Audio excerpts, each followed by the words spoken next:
السلام علیکم ورحمۃ اللہ وبرکاتہ۔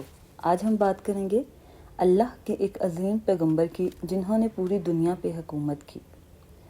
یہ کہانی ہے ایک عظیم پیغمبر کی، حضرت سلیمان علیہ السلام کی، جو اللہ کے چند چنے ہوئے پیغمبروں میں سے تھے۔ وہ حضرت داؤد علیہ السلام کے فرزند تھے اور چھوٹی سی عمر میں ہی ان میں عقل اور حکمت کا نور تھا۔ اللہ نے انہیں علم، انصاف اور گہری سوچ سوچنے والی ذہنی صلاحیت سے نوازا۔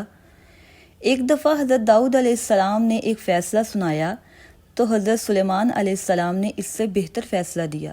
یہ اللہ کے دیے گئے علم کا ثبوت تھا۔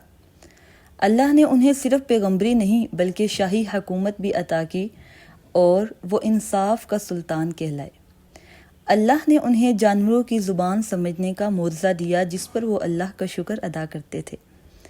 ان کا ایک پیغام رسانی ہدہد پرندہ تھا جو دور دور سے خبر لایا کرتا تھا۔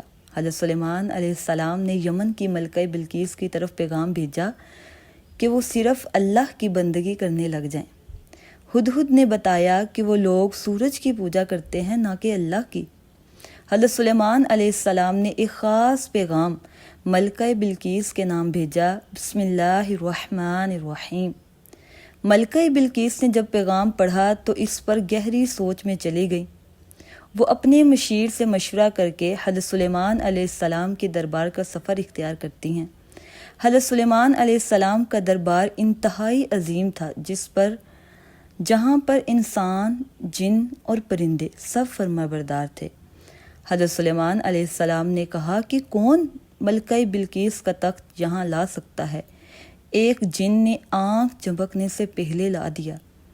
ملکہ نے جب دیکھا کہ اس کا تخت ان کے سامنے ہے تو ان پر سخت اثر ہوا۔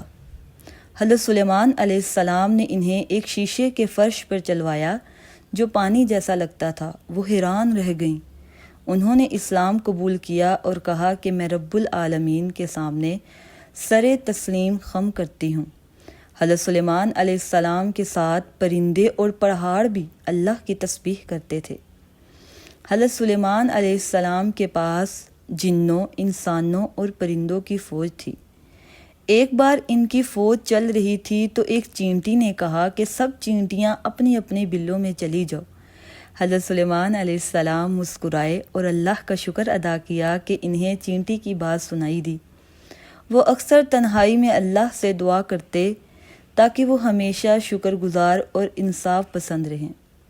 حضرت سلیمان علیہ السلام نے اللہ سے دعا کی کہ ایک ایسا ملک دے جو کسی اور کو نہ ملے۔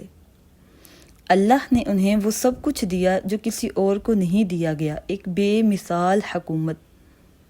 جب ان کی وفات کا وقت آیا تو وہ اپنے عصا پر کھڑے تھے۔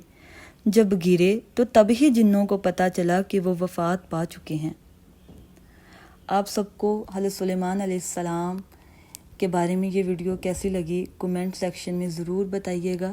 جزاک اللہ۔